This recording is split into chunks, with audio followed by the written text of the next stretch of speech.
So how to flip and rotate a video in your Capcut option. First of all, import your project, and suppose you want to rotate this video. Press on video and go to edit option. This one. Press on it and you have C3 option, mirror, rotate, edit. If you press on mirror, then you can see just video will be flipped. And if you want to rotate it vertically or horizontally, then just press on rotate option.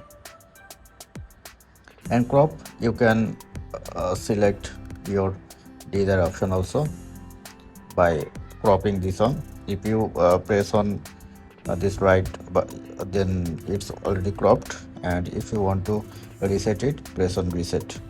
You can also select your ratio as like 9 into 16. It's a TikTok 16:9.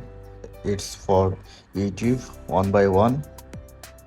It's for Facebook, and you can see different option. 4:3 it's also for YouTube, and you can see lot of variation.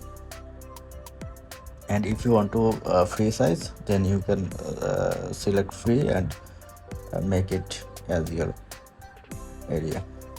And I don't want to reset it.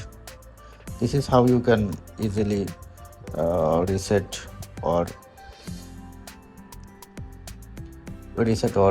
mirror your video or image by Capcut. Thank you guys, hope you enjoy.